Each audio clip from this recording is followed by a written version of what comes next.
عزیزان ملت اسلامیہ، السلام علیکم ورحمۃ اللہ تعالی وبرکاتہ۔ الحمد للہ رب العالمین، والصلاة والسلام على سيدنا سيد الأنبياء وسيد المرسلين وعلى آله الطيبين الطاهرين وأصحابه الكرام أجمعين وعلى كل من هو محبوب ومرضي لديه صلاة تبقى وتدوم بدوام الملك الحي القيوم۔ عزیزان ملت اسلامیہ، محترم بزرگوں اور قابل قدر عزیز نوجوان دوستوں، عقیدت اور محبت کے ساتھ حضور پرنور شافع یوم النشور رحمت للعالمین شفیع المذنبین سرکار ابد قرار سید ابرار الخیار احمد مختار محمد رسول اللہ صلی اللہ تبارک و تعالی علیہ وآلہ وسلم کی بارگاہ بے کس پناہ میں ہدیہ درود و سلام پیش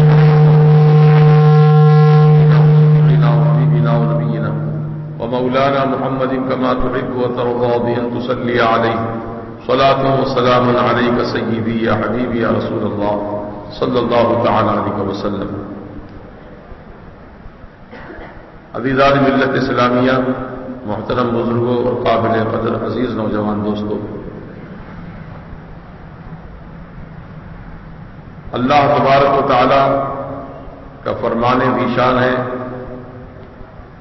فَلَعْنَةُ اللَّهِ عَلَى الْكَاذِبِينَ، جھوٹ بولنے والوں پر اللہ کی لعنت۔ بولیے، جھوٹ بولنے والوں پر اللہ کی لعنت۔ اور اللہ تعالی کی لعنت جس پر برس جائے وہ کبھی کامیاب نہیں ہو سکتا۔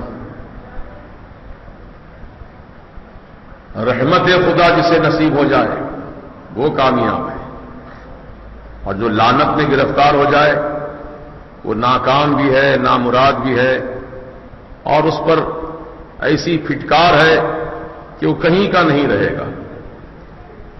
اللہ کے پیارے حبیب صلی اللہ تعالی علیہ وسلم نے ارشاد فرمایا الکذاب لیس امتی، جھوٹ بولنے والا میرا امتی نہیں ہے۔ بتائیے، جھوٹ بولنے والا میرا امتی ہی نہیں ہے، امت سے خارج ہے جھوٹ بولنے والا۔ کتنا عظیم گناہ ہے، لوگ اس کو ہلکا سمجھتے ہیں جبکہ وہ امت سے خارج ہو رہا ہے جھوٹ بول کر، اور اللہ کی لعنت بھی ہو رہی ہے جھوٹ بولنے والے کو۔ آج معاشرے میں، سماج میں جو اکثر بیشتر جھگڑے ہوتے ہیں اس کی بنیاد جو ہے جھوٹ ہوتی ہے۔ جھوٹ کی بنیاد پر فتنے پھیلائے جاتے ہیں، جھوٹ کی بنیاد پر افواہیں گرم کی جاتی ہیں، جھوٹ کی بنیاد پر حالات کو منتشر کیا جاتا ہے، اور لوگ تو بیچارے سیدھے سادے ہیں، جو بھی کہنے والا ان کے سامنے کوئی بات کہہ دے اسی کو سچا مان لیتے ہیں۔ حق کیا ہے، صحیح کیا ہے، یہ جاننے کی کوشش بھی نہیں کرتے۔ مزاج عوام کا اس طرح ہو گیا ہے۔ اللہ کے پیارے حبیب صلی اللہ تعالی علیہ وسلم کی بارگاہ ناز میں ایک شخص آیا، کہا کہ میں اسلام قبول کرنا چاہتا ہوں لیکن میری ایک شرط ہے۔ کہا کیا شرط ہے؟ کہا کہ میں شرابی ہوں، کبابی ہوں، زناکاری کرتا ہوں، جھوٹ بولتا ہوں، غیبتیں کرتا ہوں، چوری کرتا ہوں، ڈکیتی کرتا ہوں، یعنی ساری برائیاں میرے اندر ہیں، میں کرتا ہوں یہ سب کام۔ کہاں بول رہا ہے یہ؟ اللہ کے رسول علیہ السلام کے سامنے۔ شرط میری یہ ہے یا رسول اللہ، اتنے سارے جو غلطیاں گناہ میں کرتا ہوں، اس میں سے میں صرف ایک گناہ چھوڑوں گا، باقی کسی کو نہیں چھوڑوں گا، ایک گناہ چھوڑوں گا بس۔ آپ فرمائیے کون سا چھوڑوں؟ آپ سے میں وعدہ کر لوں گا جس گناہ کے چھوڑنے کا اسلام قبول کر لوں گا، پھر وہ گناہ نہیں کروں گا جو آپ سے میں نے وعدہ کیا ہے، اور باقی دوسرے گناہ جو ہیں وہ میں کرتا رہوں گا۔ اللہ کے پیارے حبیب جو دانائے غیوب ہیں، علم و حکمت کا سرچشمہ ہے، میرے سرکار نے ایسی حکمت کی بات آپ نے فرمائی کہ اے آنے والے، تو نے کہا کہ میں شراب پیتا ہوں، جوا کھیلتا ہوں، سٹا کھیلتا ہوں، چوری کرتا ہوں، ڈکیتی کرتا ہوں، جھوٹ بولتا ہوں، غیبتیں کرتا ہوں، سارے گناہ کرتا ہے تو؟ ہاں یا رسول اللہ، آج کی تاریخ سے تو جھوٹ بولنا چھوڑ دے، جھوٹ بولنا چھوڑ دے۔ حالانکہ جھوٹ جو ہے زبان سے آدمی بولتا ہے الفاظ میں، وہ جھوٹ ہے، لیکن شراب پینا کتنا بڑا گناہ ہے، زناکاری کرنا کتنا گناہ ہے، عظیم ہے، اور چوری کرنا، کسی کا مال لے لینا بلا وجہ کے لوٹ کھسیٹ کرنا کتنا بڑا گناہ ہے۔ اتنے بڑے بڑے گناہ ہونے کے باوجود سرکار مدینہ علیہ السلام نے یہ نہیں کہا کہ تو زناکاری چھوڑ دے،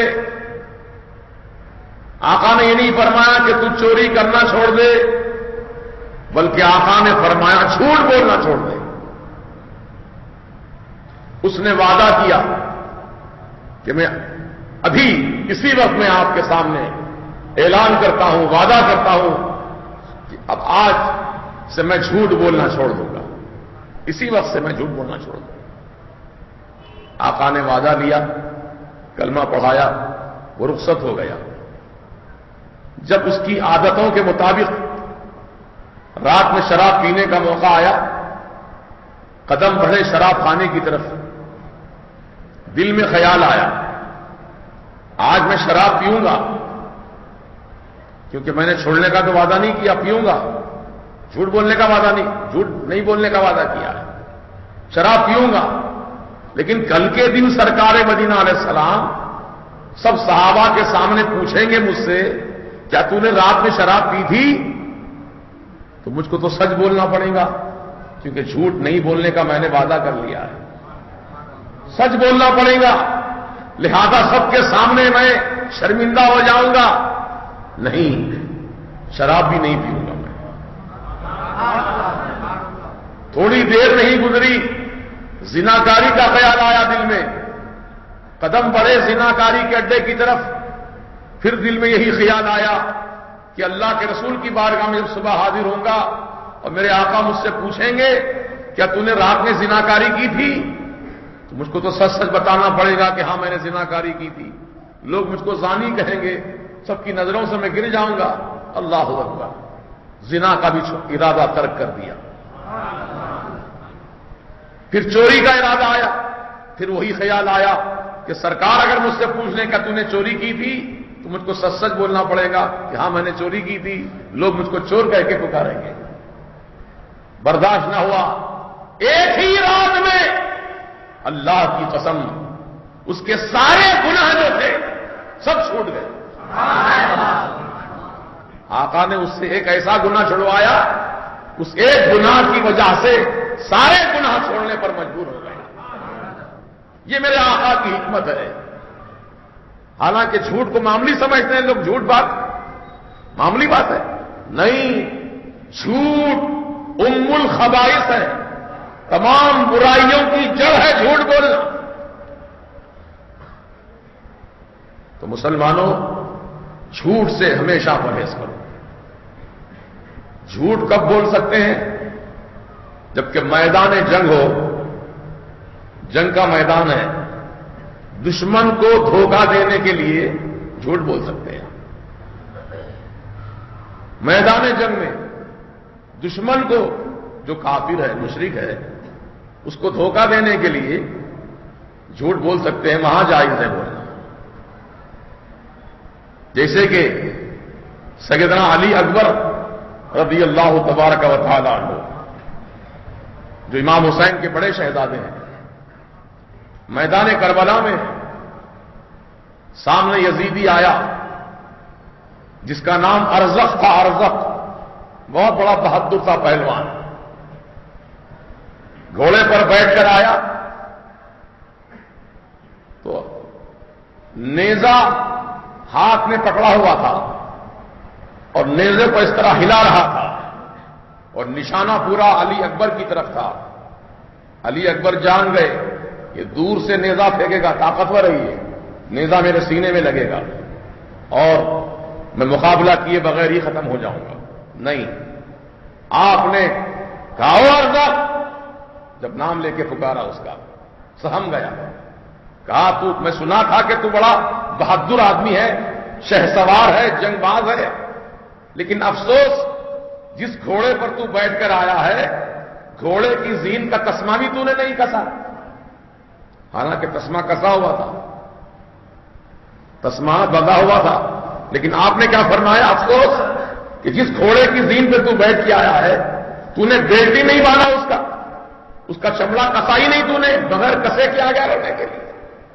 تو جیسے ہی اس نے اپنے گھوڑے کا زین کا تسمہ دیکھنے کے لیے اس طرح جھکا، گھوڑے پہ بیٹھے بیٹھے ہی اس طرح جھکا دیکھنے کے لیے، علی اکبر نے موقع کا فائدہ اٹھا کر وار کیا اس پر۔ تو آپ نے جو کہا وہ صحیح نہیں تھا، لیکن میدان جنگ میں دشمن کو ہرانے کے لیے، دشمن پر وار کرنے کے لیے اس طرح کا حربہ استعمال کیا جا سکتا ہے، یہ جائز ہے۔ لیکن یہاں کون سی جنگ ہو رہی ہے؟ یہاں کون سا میدان واقع ہے؟ کون کس کے خلاف بول رہا ہے؟ ایک مسلمان کے تعلق سے جھوٹ بولے، ایک مسلمان ہو کر مسلمان کے تعلق سے غیبتیں کرے، کتنا عظیم گناہ ہے۔ اللہ اکبر، اللہ تعالی ہر مسلمان کو ان عظیم گناہوں سے بچنے کی توفیق رفیق عطا فرمائے۔ عزیزان ملت اسلامیہ، یہ دنیا ہے اور دنیا میں زیادتی، ظلم، فتنے، جھوٹ، غیبتیں، حرام کاریاں یہ عروج پر ہیں، اور آدمی ان تمام گناہوں کو ہلکا سمجھا ہوا ہے۔ کیا بولتے ہیں؟ ارے دیکھا جائے گا، ابھی مرنا تھوڑے، ہم کو مرنے سے پہلے توبہ کر لیں گے، دیکھا جائے گا، اللہ معاف کرنے والا معاف کر دے گا، اب تو کر لو گناہ۔ اللہ گناہ کو گناہ سمجھ کر گناہ کرنا گناہ ہے، اور گناہ کو جائز یا حلال سمجھ کر کرنا کفر ہے۔ کہاں سے کہاں پہنچ گیا آدمی؟ ہلکا جانا گناہ کو، شریعت کے کسی قانون کو ہلکا جاننے والا، سن لو بات قاعدے کی، اصول کی، شریعت کی، دین اسلام کے جو اصول ہیں، جو شریعت کے قوانین ہیں، اس میں سے کسی ایک قانون کو ہلکا جانا، یعنی اس کو انکار نہیں کیا، ہلکا جانا، تو ہلکا جاننے والا بھی دائرہ اسلام سے باہر ہو جاتا ہے۔ یہ ہے شریعت، عمل نہیں کرنا ایک اور بات ہے، لیکن ہلکا جاننا ایک بہت بڑا گناہ ہے۔ تو عزیزان ملت اسلامیہ، شریعت کے قوانین کو ہم بہت سارے لوگ جانتے بھی ہیں یہ چیز حرام ہے، پھر بھی لوگ کرتے ہیں ڈٹ کر، جیسے کہ تصویر کھینچنا اسلام میں حرام ہے، لیکن مسلمان اس کے ایسے عادی ہو گئے ہیں کہ تصویر کھینچتے بھی ہیں، کھنچواتے بھی ہیں، شوق سے، کسی کو اعتراض نہیں ہے، نہ لینے والے کو اعتراض ہے، نہ کھنچوانے والے کو اعتراض ہے۔ تو کیا ہوگا؟ ماحول نہیں بگڑے گا تو سب بگڑے گا ماحول۔ عورتیں بھی تصویر کھنچوائیں گی، مرد بھی کھنچوائیں گے، جوان بچیاں بھی کھنچوائیں گی۔ جو عورتیں، جو ماں بہنیں پردے میں رہنے کی عادی تھی، تصویروں کے ذریعے اپنی نمائش کراتے ہیں۔ آپ دیکھتے نہیں اخبار میں؟ یہ اخبار والوں کو بھی اللہ نیک توفیق دے، لوگوں کو تو بڑی نصیحت کی باتیں سکھاتے ہیں اخبار میں، اسوہ حسنہ پر چلنا چاہیے، رسول کے طریقے پہ چلنا چاہیے، لیکن پیسے کے خاطر، روپیے کے خاطر دکاندار نے ایڈورٹائزمنٹ چھپوایا اپنا، عورت کی ننگی تصویر، پورے اعضاء جو اس کے چھپے رہنے چاہیے نمایاں کر کے دکھایا جا رہا ہے۔ اب وہ پیسے کے خاطر اخبار والا چھاپ کر عوام میں تقسیم کر رہا ہے. بتاؤ یہ گناہ نہیں ہے کسی عورت کی ننگی تصویر چھاپنا؟ ارے ننگی تو ننگی کپڑے پہنے بھی اگر کوئی عورت ہے تو اس کی تصویر چھپوانا چھاپنا یہ گناہ عظیم نہیں تو کیا؟ پھر کاروبار دیکھو شرافت والا کاروبار ہے. اخبار نکالتے ہیں. اللہ اکبر، اخبار میں کتنے حرام کام ہو رہے ہیں. اب بغیر تصویر کے اخبار چلتا بھی نہیں. لوگ دیکھنے کے عادی ہو گئے تصویریں. کوئی بغیر تصویر کا اخبار نکالے تو خریدے گا نہیں کوئی. نہ خریدے، پریس بند کر دو، تالا لگا دو، لیکن حرام کام مت کرو. شریعت تو یہ کہتی ہے حرام کماؤ گے حرام کھاؤ گے. یہ کہاں کی کس کا طریقہ ہے؟ مسلمانوں اپنے آپ کو پہچانو. ہم کتنے ذمہ دار ہیں اللہ اور اس کے رسول کی طرف سے. ہر بارے میں ہم سے پوچھ ہونے والی ہے. ہر بارے میں ہمارے سے سوال کیا جانے والا ہے. ہم اس اللہ تعالیٰ سے ڈریں اور اللہ کا خوف دل میں رکھیں. لوگوں کی غیبتیں کرتے ہیں، شکایتیں کرتے ہیں، جھوٹ بات پھیلاتے ہیں. کتنا بڑا گناہ ہے. فتنے پھیل جائیں گے، گردنیں کٹ جائیں گی، آگ لگ جائے گی ایک جھوٹ کی وجہ سے. لوگ سمجھتے نہیں ہیں، بےوقوفی کے کام کرتے ہیں، بات کو پچھتاتے ہیں. یاد رکھیے لمحے کی سزا، لمحے کی غلطی، ایک لمحے کی غلطی صدیوں کی سزا ہوتی ہے. کوئی آدمی غلطی کر لے، ایک تھوڑی سی غلطی ایک لمحے میں ہو جاتی غلطی کو، لیکن سزا اس کی صدیوں بھگتنا پڑتا ہے. تو اس لیے مسلمانوں کوئی بھی کام کرو سوچ سمجھ کر قدم اٹھاؤ. آگے پیچھے سب دیکھ لو، دائیں بائیں دیکھ لو، شریعت کے دائرے میں دیکھ لو. یہ بات جو کر رہا ہوں، یہ کام جو کر رہا ہوں، یہ کہاں تک درست ہے، کہاں تک صحیح ہے. یہ بڑی عجیب و غریب باتیں لوگ پھیلاتے ہیں. ابھی سنگا ریڈی میں میرا جلسہ ہوا تھا. اب سن لیجیے بات. سنگا ریڈی میں جلسہ ہوا اور الحمدللہ میرے مریدین نے جلسے کا اہتمام کرایا. اس جلسے میں ایک پیر کے مرید میرے پاس آئے کتاب لے کر. وہ کتاب کیا تھی؟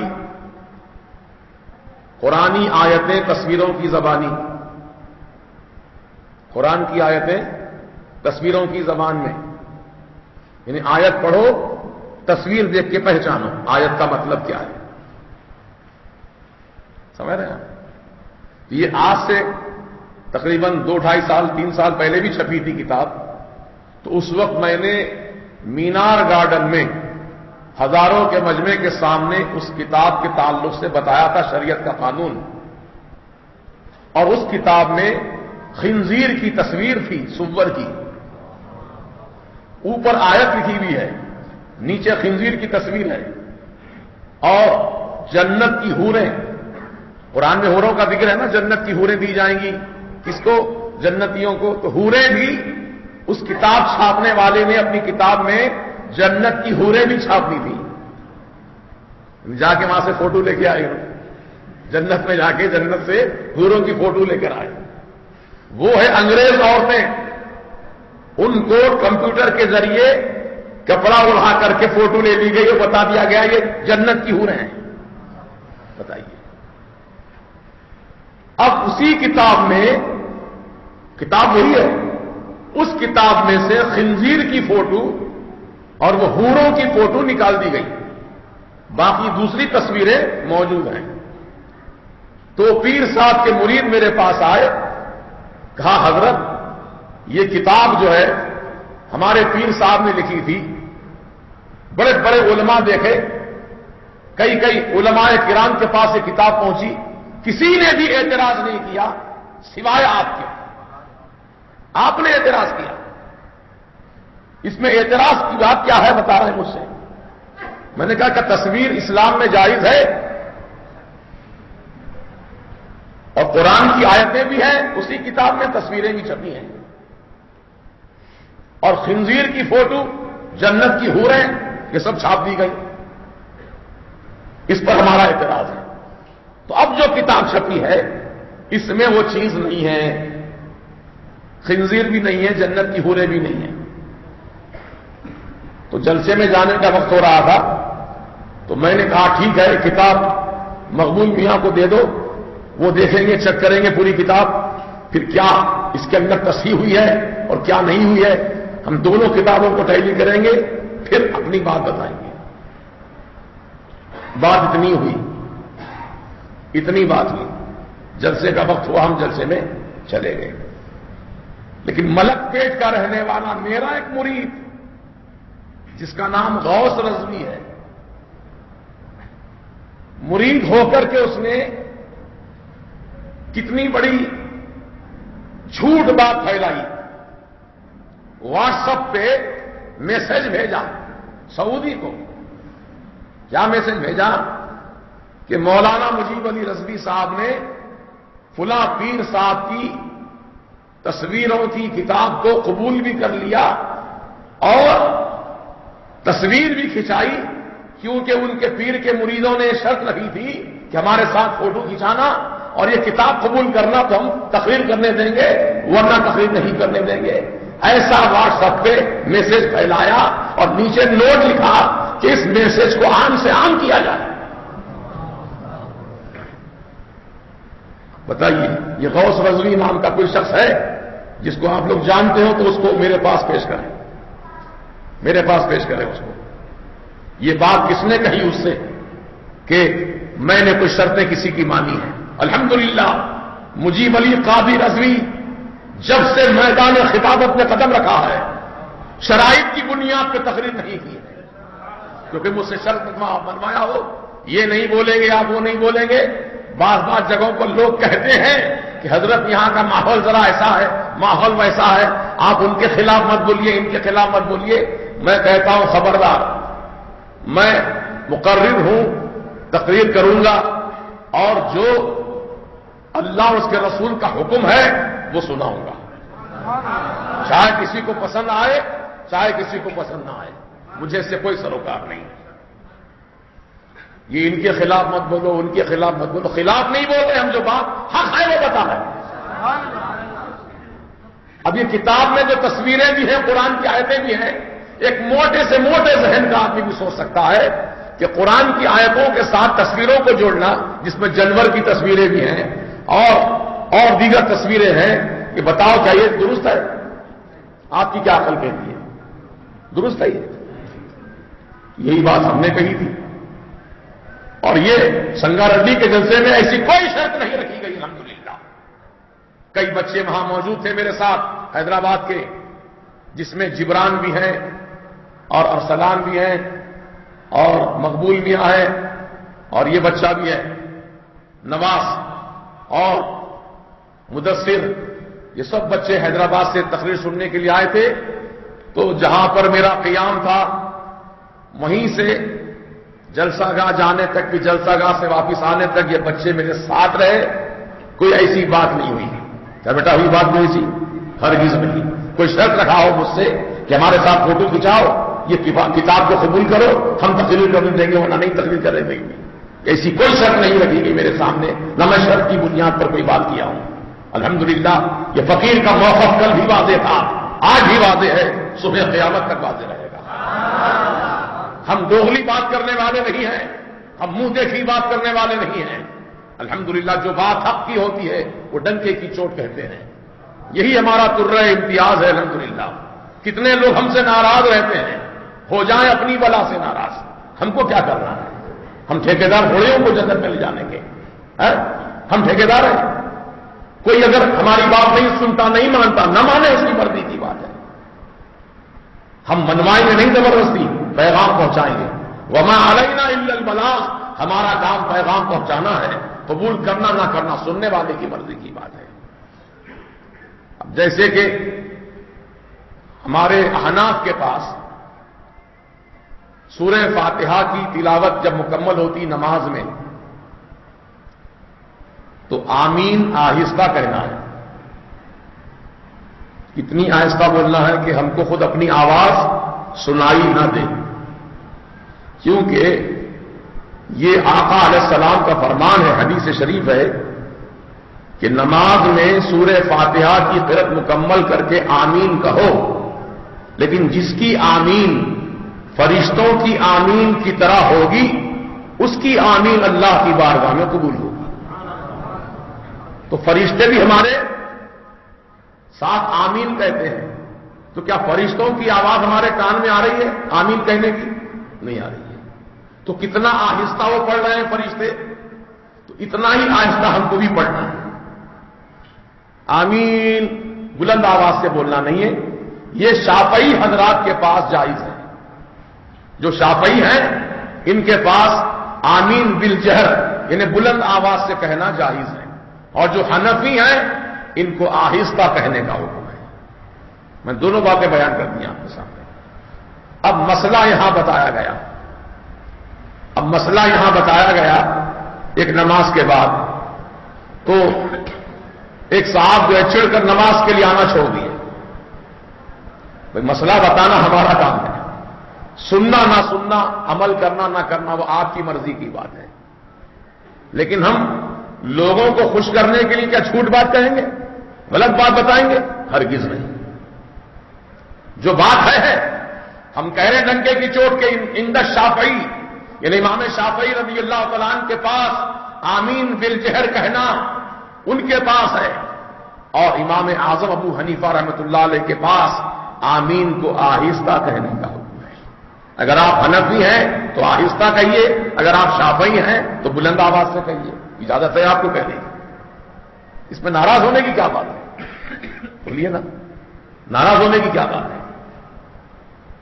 آتے تھے نماز کے لیے، نماز پڑھنا چھوڑ دیے، خیر اپنی اپنی مرضی کی باتیں آئے یا نہ آئے، لیکن بتا رہا ہوں مزاج ایسا ہو گیا آپ کا کہ ہماری مرضی کے خلاف کیوں بولے؟ ہم جو کر رہے ہیں اچھا کر رہے ہیں، صحیح بول رہا نہیں، آپ جو کر رہے ہیں اگر صحیح ہے تو ہم صحیح کہیں گے، اگر وہ صحیح نہیں ہے تو صحیح نہیں کہیں گے۔ ایسا نہیں کہ آپ کی صورت دیکھ کر ہم اپنا فتویٰ بدل دیں، آپ کا چہرہ دیکھ کر ہم اپنی بات بدل دیں، ہم ایسے نہیں ہیں الحمدللہ، ہم ایسے پیر کے مرید ہیں کہ میرے پیر حضور سیدی مولائی مرشدی ہم شبیہ غوث اعظم مظہر غوث اعظم الشاہ مصطفیٰ رضا خان بریلوی علیہ رحمت و رضوان کہ جب ایمرجنسی لگی تھی ہندوستان میں، سارے مولوی لوگ بک گئے حکومت کے کہنے پر، ناجائز کو جائز کہہ دیا، یعنی اسلام میں فیملی پلاننگ کرانا جائز نہیں ہے، اسلام میں شریعت میں ہے کہ ایسا حکم کوئی بولو نہیں ہے، شریعت میں فیملی پلاننگ کرنا جائز نہیں ہے، حرام ہے۔ اللہ تعالیٰ نے قرآن میں فرمایا لا تقتلوا اولادکم من خشیۃ املاق، تم روزی کے ڈر سے اپنی اولاد کا قتل مت کرو، روزی دینے والے ہم ہیں، اللہ پاک فرماتا روزی دینے والے ہم ہیں، تم کو بھی ہم ہی پال رہے ہیں، وہ ہونے والے بچوں کو بھی ہم ہی پالیں گے، تم کون ہوتے ہو مارنے والے؟ تو لیکن حکومت میں ایمرجنسی لگی تھی، اور اس وقت یہ قانون پاس ہو گیا کہ مسلمان خاص طور سے 2 بچے رکھیں، بس 2 سے زیادہ نہ رکھیں، ہم 2 ہمارے 2 کا نعرہ لگایا گیا، جو لوگ جانتے ہیں اچھی طرح جانتے ہیں۔ تو اس وقت پکڑ پکڑ کر مسلمانوں کی زبردستی نس بندی کی جا رہی تھی یو پی وغیرہ میں، یہاں تو نہیں ہوئے ایسے حالات، لیکن ادھر دوسری طرف جہاں مسلمان کم تعداد میں تھے وہاں مسلمانوں کو پکڑ پکڑ کر نس بندی کی جا رہی تھی، یعنی بچے پیدا نہ کرنا، زیادہ بچے نہیں بڑھانا، عورتوں کی بھی ہو رہی تھی مردوں کی بھی ہو رہی تھی۔ دیوبند کے مفتی صاحب نے بھی فتویٰ دے دیا، جائز ہونے کے تعلق سے لکھ دیا کہ ہاں کر سکتے ہیں، ادھر دلی کے شاہی امام نے بھی فتویٰ دے دیا ہاں کر سکتے ہیں، لیکن جب یہی استفتاء بریلی شریف کو آیا، حضور مفتی اعظم کی بارگاہ میں پیش کیا گیا، آپ کیا فرماتے ہیں، دین و شریعت کی روشنی میں کیا حکم ہے بتائیے؟ تو میرے حضور مفتی اعظم نے قلم اٹھایا اور فتویٰ تحریر کیا قرآن اور حدیث کی روشنی میں، اور ثابت کر دیا کہ فیملی پلاننگ کرنا یا کرانا اسلام میں حرام ہے، حرام ہے، حرام ہے۔ جب یہ فتویٰ دے دیا، آپ نے لکھ دیا، تو آزو بازو جو حاشیے کے لوگ تھے، حکومت کی طرف سے بھی کچھ لوگ آئے تھے فتویٰ لینے کے لیے، وہ لوگوں نے مشورہ دیا یہ کیا فتویٰ لکھا حضور مفتی اعظم نے حکومت کے خلاف، فلاں کے خلاف، فلاں کے خلاف، یہ سب کے خلاف ہو گئی بات، سب کو دے رہے فتویٰ جائز ہے بول کے مولوی لوگ، یہ مولوی صاحب ایسا کیوں لکھ رہے ہیں حرام ہے بول کر؟ ان سے کہو، مفتی صاحب سے کہو کہ اپنا فتویٰ بدل دیں، ورنہ حکومت کچھ بھی کر سکتی ہے، ہتکڑیاں لگا سکتی ہے، جیل میں پہنچا سکتی ہے۔ تو کچھ لوگ آ کر حضور مفتی اعظم کو مشورہ دیے کہ حضور کچھ لوگوں کا کہنا ہے کہ آپ فتوے پہ نظر ثانی فرما دیجئے اور فتوے کو بدل دیجئے، کہیں حکومت آپ پر ظلم و ستم نہ کرے، آپ کو ہتکڑیاں نہ لگا دے، کہیں جیل میں نہ پہنچا دے۔ تو حضور مفتی اعظم نے سب کی باتیں سنی اور فرمایا کہ فتویٰ نہیں بدلے گا، فتویٰ نہیں بدلے گا، اللہ نے چاہا تو حکومت بدل جائے گی، فتویٰ نہیں بدلے گا۔ جو کہا وہ کر کے دکھایا میرے مفتی اعظم نے، سبحان اللہ۔ چند دن نہیں چلی حکومت گر گئی، پھر دوسری حکومت آئی انڈیا میں، سمجھ گیا۔ تو اللہ تعالیٰ کے پیارے بندوں کی شان یہ ہوتی ہے کہ وہ شریعت کا سودا نہیں کرتے ہیں، وہ ایمان و عقیدے کا سودا نہیں کرتے ہیں، چاہے جان ہی چلی جائے لیکن وہ شریعت کا سودا نہیں کرتے ہیں۔ یہی پیغام امام حسین نے ہم کو دیا، یہ پیغام حسینی پہ عمل کرنا ہوگا۔ امام حسین سے شریعت کے خلاف عمل کرنے کو کہہ رہا تھا نا یزید پلید، امام حسین نے کہا نہ تجھے کرنے دوں گا نہ میں کروں گا، اے یزید سن لے کان کھول کر، میرے نانا جان کی شریعت میری جان سے زیادہ تھی، میں شریعت کے خاطر اپنی جان دے دوں گا، اپنی اولاد کو کٹا دوں گا، پورے کنبے کو کٹا دوں گا، لیکن میرے نانا جان کے دین کے اصول کو کٹنے نہیں دوں گا۔ جو فرمایا تھا وہ کر کے دکھا دیا۔ الحمدللہ ہم انہی کے غلاموں میں سے ادنا غلام ہیں، حسین کے غلاموں میں سے ادنا غلام ہے، حسین کے نام لیوا ہیں، ہم سرکار مفتی اعظم کے مرید ہیں، انہی کے دامن کو تھامے ہوئے الحمدللہ۔ تو ہم سے ایسی امید نہ رکھنا کہ مولانا اپنی تقریر کے لیے ناجائز کاموں سے راضی ہو گئے، تصویر بھی کھنچانے کی شرط منظور کر لی اور تصویروں والی کتاب کو بھی منظور کر لیا۔ خدا کی قسم ہرگز ایسا نہیں ہوا، نہ کسی نے میرے سامنے ایسی بات کہی، نہ میں نے ایسی بات کہی ہے۔ بالکل ڈنکے کی چوٹ واضح طور پر میں پرزور تردید کرتا ہوں اس بات کی کہ یہ بات بالکل سچی نہیں ہے، جھوٹ پر مبنی ہے۔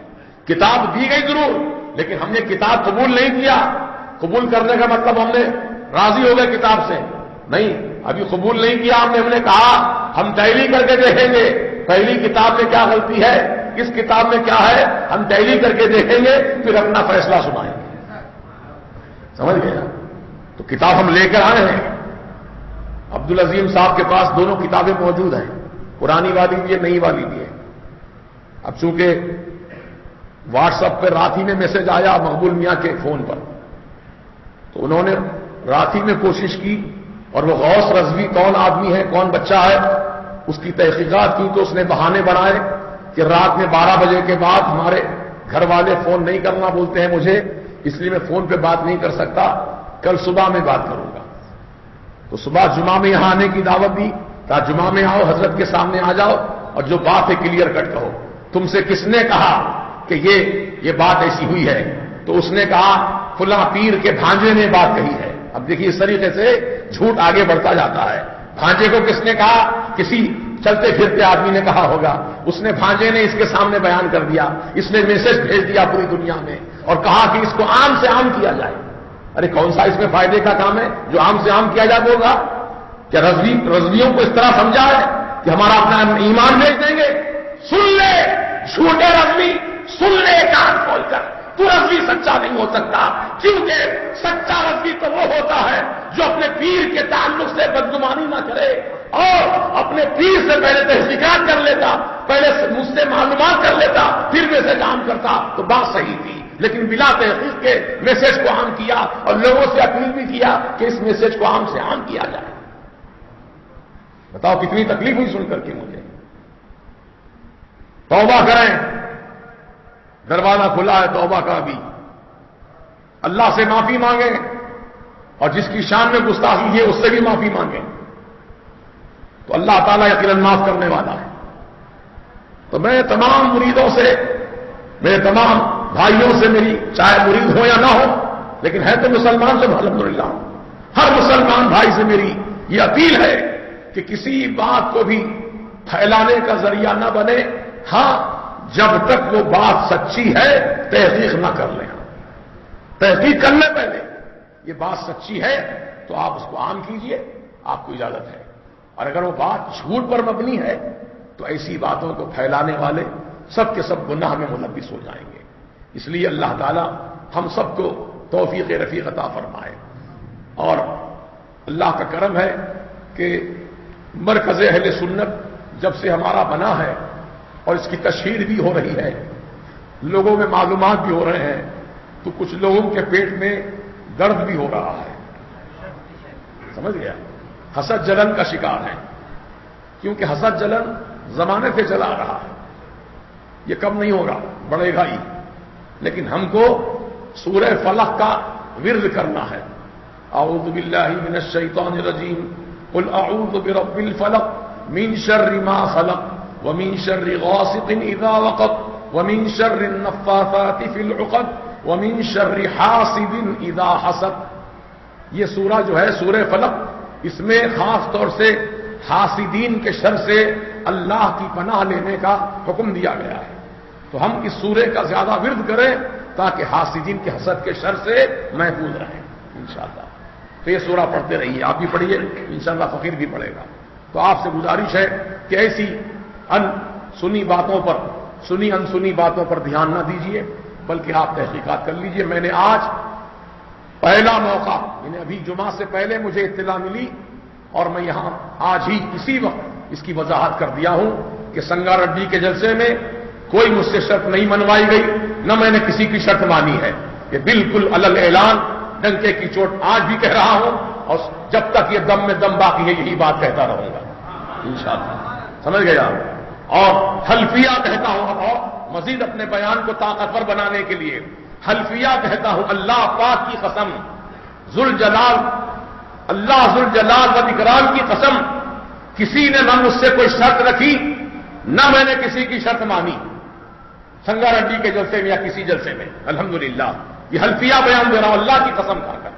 اب یقین کر لو، آپ اب اس بات پر یقین ہو جائے، اب ایسے واٹس ایپ جو پھیلائے گئے ہیں، میسج جو پھیلائے گئے ہیں، آپ خود کو میں اجازت دیتا ہوں کہ ایسے واٹس ایپ کو آپ جھوٹ کہہ کر مسترد کیجیے، پھیلائیے، آپ بھی سب جھوٹا، یہ ایس ایم ایس ہے، یہ اس کی کوئی حقیقت نہیں ہے، الحمدللہ حقیقت جو ہے وہ میں نے آپ کے سامنے بیان کر دیا۔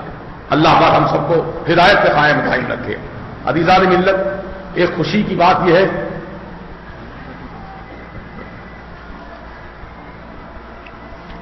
مرکز اہل سنت کا کام الحمدللہ قریب قریب مکمل ہونے کے مرحلے میں ہے، یعنی آپ دیکھ رہے ہیں ماشاءاللہ آگ پاشی بھی ہو گئی ہے، داغ بوزی جو بھی مطلب ریپیئرنگ کا کام باقی رہ گیا تھا ہلکا پھلکا، یہ سب تقریباً کام نپٹا رہے ہیں، اور کرنٹ کی فٹنگ بھی ہو گئی ہے۔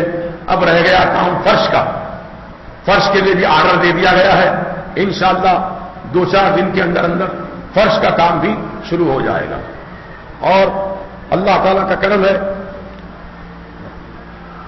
فرش میں مطلب 1,57,000 ہے اپنے پاس، 1,60,000 کاریگر لے رہی، باقی یہ مرحوم والد صاحب سید نصیر الدین صاحب کے لیے سید ظہیر صاحب، سید اظہر الدین، سید بشیر الدین ٹرین بازار میں رہتے، ان کی فرش میں لگ رہی جو ریتی سیمنٹ آپ دے رہے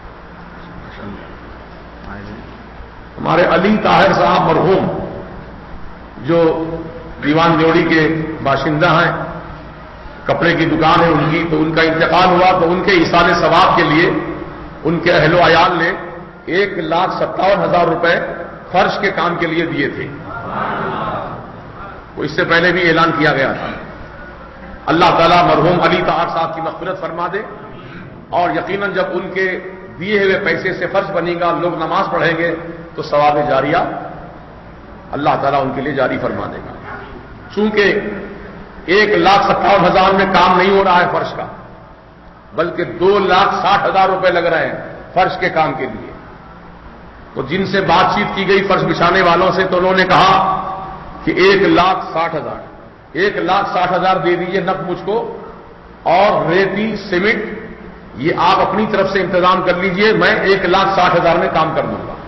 تو الحمدللہ سید نذیر الدین صاحب، سید ظہیر الدین صاحب، سید اظہر الدین صاحب اور سید بشیر الدین صاحب یہ رین بازار کے رہنے والے ہیں، اللہ تعالیٰ ان سب کو جزائے خیر دے۔ تو سیمنٹ اور ریتی جتنی بھی لگے گی فرش میں، یہ سیمنٹ ریتی اپنی طرف سے دینے کا اعلان کیا ہے۔ اللہ تعالیٰ اجر عظیم عطا فرمائے اور اللہ پاک ان کی دولت میں بے پناہ برکتیں عطا فرمائے. ایک گاڑی کنکر بھی ہے. ایک گاڑی کنکر بھی دے رہے ہیں اور باقی ریتی سیمنٹ کا انتظام جتنا فرش میں لگے گا انشاءاللہ فراہم کریں گے. الحمدللہ ابھی میں گیا تھا مسجد بلال تقریر کرنے کے لیے، گھر بھی گیا تھا تو ہمارے فرزند محمد محمد رضا زبیر جو میرا چھوٹا بیٹا ہے الحمدللہ اس نے 1,00,000 روپے نقد مسجد کی تعمیر کے لیے مرکز کے لیے عطا فرمائے ہیں. اللہ تعالی محمد محمد رضا زبیر کو اللہ تعالی اور دولتوں سے مالا مال فرمائے اور اللہ تعالی ہر بلا مصیبت سے محفوظ رکھے. ایمان کی سلامتی کے ساتھ اللہ تعالیٰ دارین کی نعمتیں عطا فرمائے. اور جتنے بھی میرے بھائی بہنیں جنہوں نے بھی مرکز کی شروعات سے لے کر اب تک جن حضرات نے بھی تعاون کیا، مرحومین کے نام سے کسی نے زمین خریدی تھی، 1 گز زمین 2 گز زمین، کسی نے تعمیر میں حصہ لیا تھا، کسی نے نقد پیسہ دیا تھا اور کوئی نہیں دے سکا تو بیچارے نے الحمدللہ محنت کی اپنے ہاتھوں سے مسجد کی تعمیر کے لیے، گمپے اٹھائے، پتھرے اٹھائے اور کنکر ریتی اٹھا کر اوپر ڈالا. الحمدللہ بہت کام کیا نوجوان بچوں نے. اللہ پاک ان سب تعاون کرنے والوں کو غیب سے کروڑوں کی درجت سے مالا مال فرما دے. اللہ پاک سب کی روٹی روزی میں خوب برکت عطا فرمائے اور ایمان کی سلامتی کے ساتھ اللہ تعالیٰ دارین کی کامیابی عطا فرمائے. اب ایک جلسے ہیں میلاد پاک کے جلسے اور 11ویں شریف کے جلسے، اعلان سماعت فرما لیجیے. جشن عید میلاد النبی صلی اللہ تعالی علیہ وسلم و فیضان غوث العظم دستگیر رضی اللہ تعالی عنہ، یہ جلسہ مسجد شیخ محبوب دال منڈی کشن باغ میں رکھا گیا ہے اور یہ جلسہ آج ہی ہے بعد نماز عشاء. میلاد کا جلسہ بھی ہے اور سرکار غوث پاک رضی اللہ عنہ کا جلسہ بھی ہے. تو اس جلسے میں ضرور تشریف لائیے، ثواب دارین حاصل فرمائیے. اور جلسے کے بعد جو ہے تمام حاضرین کے لیے تناول طعام کا بھی انتظام رکھا گیا ہے. اور ایک جلسہ کل ہے ہفتے کے دن، جشن عید میلاد النبی صلی اللہ علیہ وسلم، وہ جشن فیضان غوث اعظم دستگیر رضی اللہ تعالیٰ عنہ. اس جلسے کو مولانا اویس رضوی سہیل رضا اور مفتی منور حسین اشرفی اور مولانا مفتی محمد بہاؤ الدین رضوی گلبرگہ شریف یہ مخاطب فرمائیں گے اور انشاءاللہ فقیر بھی وہاں پر حاضر رہے گا. یہ جلسہ ہے یاقوت پورہ دروازہ مسجد منور جنگ کے پاس. یہ کل ہے رات میں بروز ہفتہ. تو اس لیے آپ تمام سے گزارش ہے کہ ان سب جلسوں میں تشریف لا کر ثواب دارین حاصل فرمائیں. اور ایک جلسہ 3 تاریخ کو یہ روبرو محسن فنکشن ہال حافظ بابا نگر میں انشاءاللہ جلسہ عید میلاد النبی صلی اللہ علیہ وسلم و فیضان غوث اعظم دستگیر رضی اللہ عنہ منعقد ہے بروز پیر. اللہ تعالیٰ ان تمام جلسوں کو کامیاب فرمائے. یہ بابا نگر میں ہونے والے جلسے کو بھی یہ فقیر انشاءاللہ خطاب کرے گا اور مولانا اویس رضوی بھی انشاءاللہ خطاب فرمائیں گے. تو آپ تمام سے جلسوں میں شرکت کی گزارش کی جاتی ہے. آج جلسہ کشن باغ میں ہے، کل یاقوت پورے میں ہے اور 3 تاریخ کو فروری کی حافظ بابا نگر میں ہے اور 2 تاریخ کو پارٹی گڈھا سکندرآباد میں ہے. ریلوے اسٹیشن جو ہے پارٹی گڈھے کا وہاں پر جلسہ ہے عید میلاد النبی و فیضان غوث اعظم رضی اللہ تعالیٰ عنہ. ان تمام جلسوں میں تشریف لا کر اچھا پیچھے سے کوئی دیے ہیں، نام نہیں بتائے میرے بھائی، اگر نام بتانا چاہیں تو آپ کا نام کا اعلان کیا جائے گا. جی اسلم رضا، اکرم رضا، ماشاءاللہ انہوں نے 2000 روپے مسجد کی تعمیر کے لیے مرکز اہل سنت کے لیے عطا فرمائے. اللہ پاک اکرم رضا صاحب کو بہترین جزا اس کی عطا فرمائے. اللہ ایمان کی سلامتی کے ساتھ دونوں جہاں کی دولتوں سے مالا مال فرمائے. کے دل میں تکلیف ہے دعا فرما دیجیے. اور یہ دونوں اس کے دل میں زبیدہ بیگم صاحبہ جن کے دل میں تکلیف ہے، اللہ تعالیٰ زبیدہ بیگم کو صحت کاملہ شفا عاجلہ عطا فرمائے. میں ان سے کہتا ہوں جن کے دل کی شکایت ہے وہ فرض نماز کے بعد 11 مرتبہ الا بذکر اللہ تطمئن القلوب سیدھا ہاتھ دل پہ رکھ کر پڑھ لیں انشاءاللہ. الا بذکر اللہ تطمئن القلوب یہ 11 مرتبہ ہر فرض نماز کے بعد پڑھ لیں تو انشاءاللہ دل کی بیماری دفع ہو جائے گی. اللہ تعالیٰ اس کو محفوظ و معمول فرما دے گا. یہ بڑا مجرب عمل ہے، بزرگوں کا بتایا ہوا عمل ہے اور قرآن کی آیت ہے. یہ الا بذکر اللہ تطمئن القلوب یہ آیت پڑھنا ہے. فوزیہ بیگم، رضوانہ بیگم جو بیمار ہیں اللہ تعالیٰ ان دونوں کو صحت کاملہ عطا فرما دے. اور حبیب النساء بیگم جو کینسر کی مریضہ ہیں اللہ تعالیٰ حبیب النساء کو بھی اس کینسر کے موذی مرض سے نجات عطا فرما کر صحت کلی شفائے عاجلہ عطا فرما دے. اور دنیا میں جہاں بھی مسلمان بیمار ہیں مولا ان سب مسلمانوں کو شفائے کاملہ عطا فرما. جتنے بھی مسلمان پریشان حال ہیں ان سب کو خوشحالی عطا فرما. جتنے بھی مسلمان میرے مولا دنیا میں جہاں بھی رہتے بستے ہیں ان کی جان مال عزت آبرو کی حفاظت فرما. اور یا اللہ تعالی ہم تمام کو فتنوں سے محفوظ فرما, فتنوں سے محفوظ فرما, جھوٹ سے محفوظ رکھ, غیبتوں سے محفوظ رکھ. یا اللہ کریم ہم سب کو نیک راہ چلا, صراط مستقیم پر چلا, گمراہی سے بچا, گمراہوں سے بچا. صلی اللہ تعالی علی خیر خلقہ سیدنا محمد و آلہ و صحبہ اجمعین برحمتک یا ارحم الراحمین. حق لا الہ الا اللہ محمد رسول اللہ صلی اللہ علیہ وسلم.